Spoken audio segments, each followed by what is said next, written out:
আল্লাহ ধরে না, ধরে না, ধরে না, ধরলে সরে। যেটা বাংলাদেশে আমরা বুঝবার পারছি, দেখবারও পাইছি। ধরে কোন ঠিক কিনা? এখন বলেন তো ক্ষমতার মালিককে বলা লাগবে রে। বিএনপি ক্ষমতার মালিক না, আওয়ামী লীগ ক্ষমতার মালিক না, ক্ষমতার মালিক হচ্ছে আল্লাহ। অনেক দল, অনেক লোক বলে আমার দল এখন ক্ষমতা আছে, এখন ইউনুস ক্ষমতা আছে। ইউনুস ক্ষমতা আছে? আল্লাহ কাউকে ক্ষমতা দিয়ে পরীক্ষা করে, দেখি তুই ক্ষমতার চেয়ার পায় কি হোস, ফেরাউন হোস না মুসা হোস, এটা একটু আল্লাহ পরীক্ষা করে। ধরে কোন কথা ঠিক কিনা?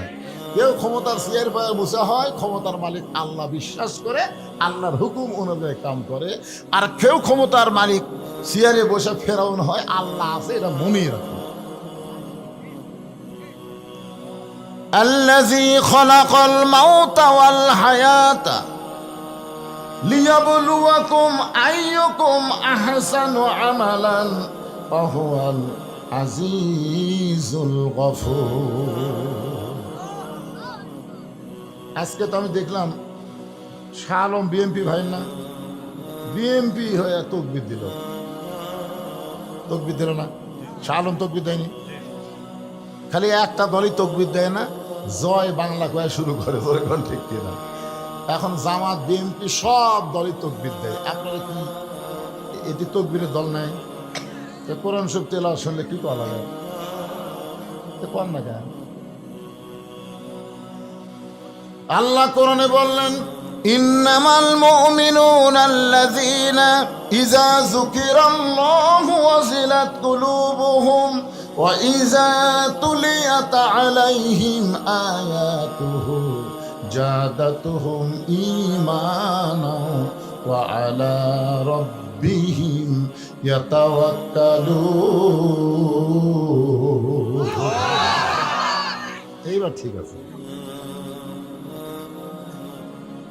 শোনেন, আপনি যদি সারা জীবন সুবহানাল্লাহ আলহামদুলিল্লাহ সুবহানাল্লাহ আলহামদুলিল্লাহ সুবহানাল্লাহ আলহামদুলিল্লাহ, শয়তান আপনার কাছেই বসে থাকবে না, শয়তান যাবে না।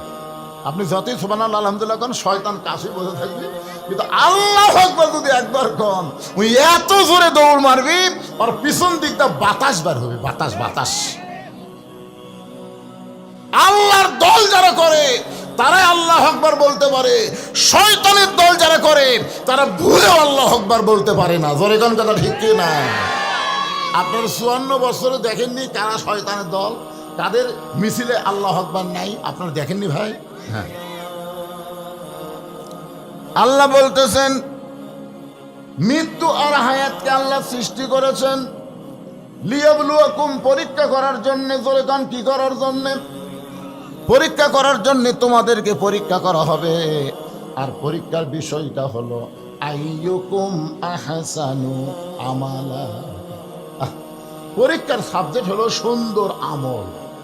সুন্দর আমলের পরীক্ষা আল্লাহ আমাদের করবেন। আপনারা বলেন তো, বর্তমান যে পরিবেশ বাংলাদেশে চলতেছে, এই পরিবেশে সুন্দর আমল করা যাচ্ছে? মনে করেন, বোঝানোর জন্য বলতেছি, একটা মুসলমান সন্তান জন্ম দিয়ে হিন্দুর বাড়িতে লালন পালন করবার দিছে। 10 বছর পরে মুসলমান তার সন্তানকে ফেরত নিছে। ওই সন্তান কি আল্লাহ কবে না ভগবান কবে? আবার হিন্দু জন্ম দিয়ে মুসলমানের বাড়িতে লালন পালন করতে দিছে, 10 বছর পরে হিন্দু তার সন্তানকে ফেরত নিছে। এই সন্তান কি ভগবান কবে না আল্লাহ কবে? তার মানে কি বুঝলেন? যে জন্ম দিলেই হিন্দু মুসলমান হয় না, হিন্দু মুসলমান হয় পরিবেশের কারণে। জোরে কোন কথা ঠিক কি না? বর্তমানে যেই পরিবেশ বাংলাদেশে চলতেছে, এটা কোন পরিবেশ? ছোট্ট বাচ্চা দোয়া দরুদ দিয়ে কান্না ভালো হয় না, মোবাইল দিলে কান্না থামে। জোরে কোন কথা ঠিক কি না? আর আমাদের যুবক ছেলেগুলো 4G 5G মোবাইল দিয়ে সারা দিন রাত 12টার পরে এর যা শুরু হয় ভাই, হায় হায় হায়। চিন্তা করছেন? যেই পরিবেশে মাসুম বাচ্চারা মোবাইল ছাড়া ভাত খায় না, যেই পরিবেশের যুবকরা মোবাইল ছাড়া ঘুমায় না, এই পরিবেশে স্বয়ং জিবরাইল এসেও যদি ওয়াজ করে, বাংলার জনগণকে ভালো করা যাবে না। ওয়াজের দিন শেষ, এখন আল্লাহর কোরআনের আইনের বাংলাদেশ। জোরে কোন কথা ঠিক কিনা?